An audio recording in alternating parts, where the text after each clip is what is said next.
Hello everyone, I'm Hridaya and I'm here to talk about the UX designing process of an app called Vocabulary. Vocabulary is a language learning app. Before going in detail, let's meet Jia. Jia is a 28-year-old married woman with two kids. She moved to Germany recently with her husband and her kids. She is a Bachelor of Engineering graduate and currently doing her master's as well as working as a part-time developer. Let's see what are her thoughts. Jia needs a way to learn new language so that she can communicate with her colleagues and friends. She wants to be fit in with the locals without feeling any language barriers. As saying that, I got to remember an incident that she mentioned. As you all know, she moved to Germany recently, and she and her husband doesn't speak German. But when she found a new apartment and she moved to the new apartment, some of her new neighbors helped her immensely with so many things.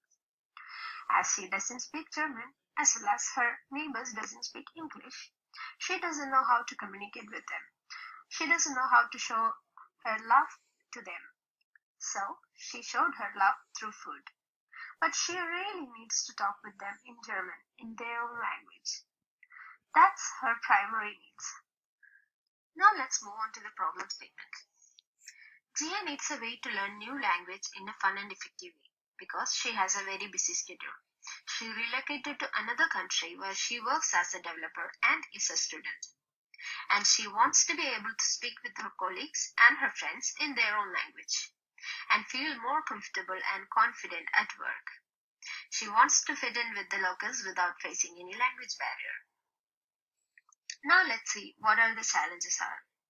Balancing the simplicity and the complexity is one of the most important challenges that we face. A vocabulary app may need to present a lot of information such as definitions, example sentences, and images or audio files.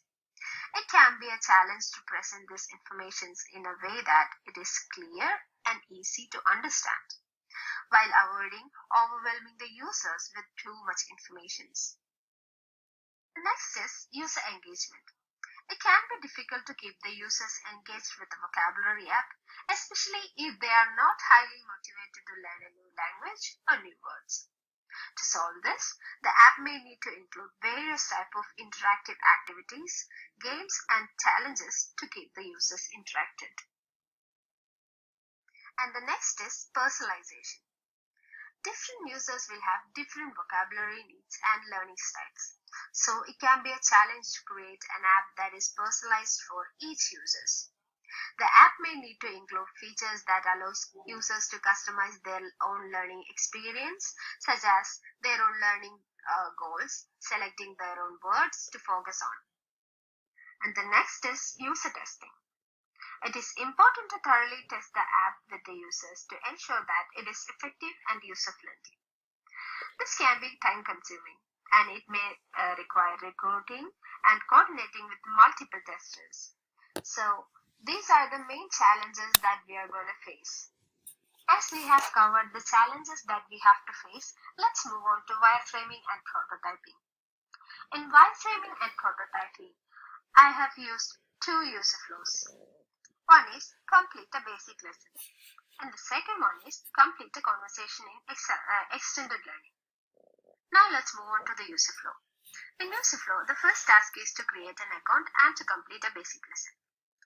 After opening the app, you will get to choose two options: create new account, or you can select an existing account. If you selected existing account, you will directly go to main menu. Or else if you select the create account, then you will get to select your language.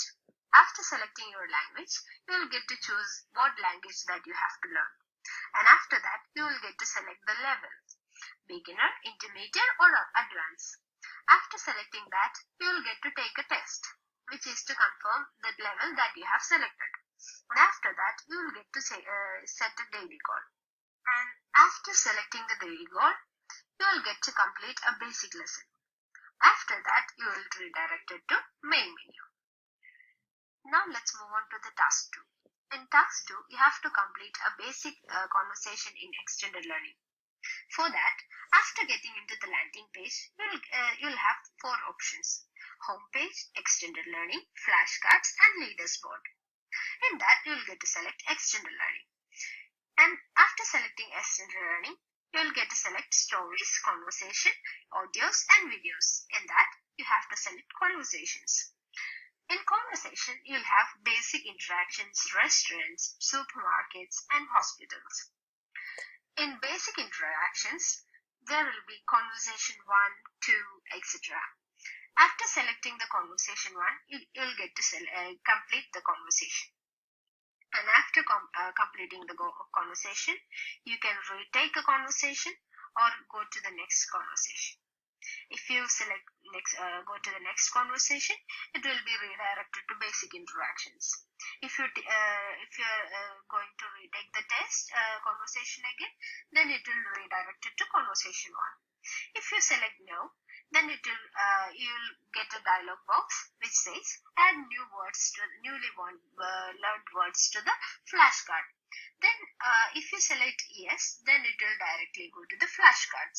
If you selected no, then it will redirect it to the conversations. These were the two tasks that I have used in the user flow. Now let me introduce the wireframing. In this, the first image is landing page. In landing page, you'll get to see the logo, and you can select create account or an existing account. And the second image is language selection. You can select your language in this section. And after that, you can see the third image is an example for this lesson. And the fourth image is an example for a conversation. And the fifth image is an end of the conversation. In the end of the conversation, you'll get to select retake or continue. And the sixth image is flashcard dialog box. In that you can see the dialog box says, would you like to add newly learned word to the flashcard? Then you can select yes or no. And the seventh image is a flashcard.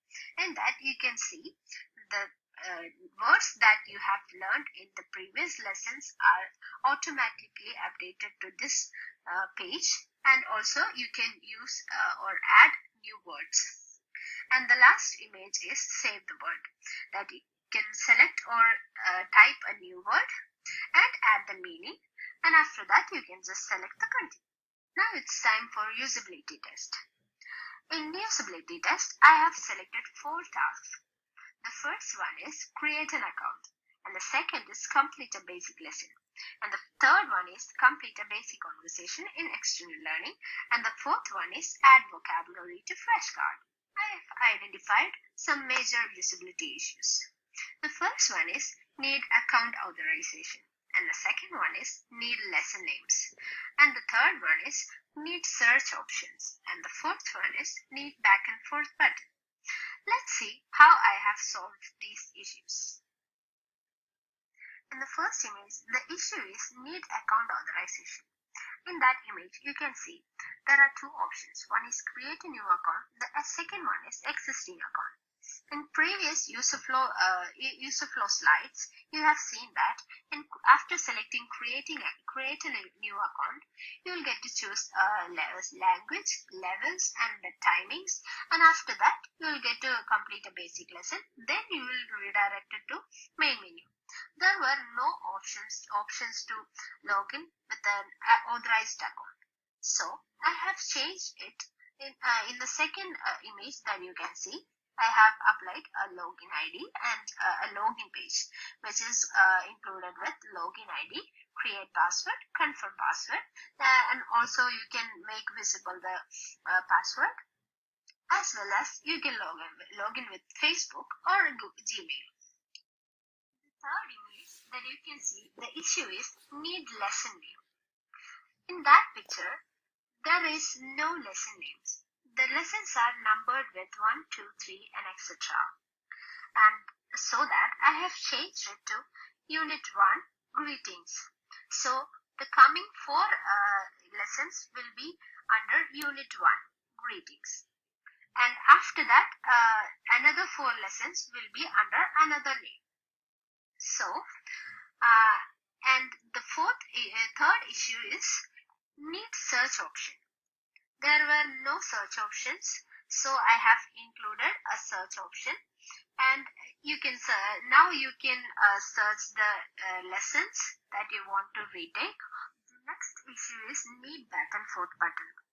In the first image you can see there is only back button, but in so many other pages there were no back button or forth button, so I have included back and forth button in every page. Now let's move on to what is next. First, I want to create high fidelity prototype and then continue to add new features to the app. Also, I want to continue to do more usability tests and to continue with my app and to make it a success. Now let's see what are the learnings that I've gathered by doing this project. The first one is be ready to make changes at any stage. That is true because I have made changes at every stage of this project, and every stage is a new learning. Another one is keep an open mind and think from user's perspective, as well as ask open-minded questions to gather variety of valuable feedbacks. Be welcoming for new ideas, arguments, and informations that you typically do not align with. Also, remind the interviewees that they should not be hesitant about voicing criticism. And the last but not least, be empathic. Empathizing with our user is one of the most important things that we have to remember. Talking of empathy, have you ever noticed a paper cup? The paper cups have a gap underneath it. You know why they have given this gap? So that when we pour something hot inside, you can hold the cup without burning your hands. This just reminds me of one thing. When you design, you need to design empathizing with your users. If only they have just thought about you have to pour something inside, you just need a cup for it, then they would have just designed it without the gap underneath it. But they have actually thought of how will people hold the cup if the water or tea inside is hot. They have just thought about all the use cases and they made this cup, right? This is a beautiful example. So go and empathize with your users before you came up with your solutions. Now let's talk about why someone chose Vocabuddy over other app. The first thing is ease of use. Our app interface is very intuitive. Our app is very easy to use and navigate. And the second thing is customization options. Our app allows users to customize their own language and learning experience, such as setting their own goals, choosing which words to study. It will be more attractive to users who want more control over their learnings. And the third is unique features. This will be the first app to have lessons, flashcards, audio, videos, and image supports, as well as games in a single app. And the fourth one is aesthetically pleasing design. Vocabuddy has a visually appealing design. And the fifth is efficient navigation. Our app has navigation that are straightforward and allows users to find what they need quickly. And the sixth is use of white space. All the white spaces in the app will be used for interactive board games. And the seventh is responsive design. App is designed to work well on multiple devices and screen sizes. And about the price, the primary version will be cost-free and ad-free. So this is it for today. I want to thank you all for your time and attention. Thank you.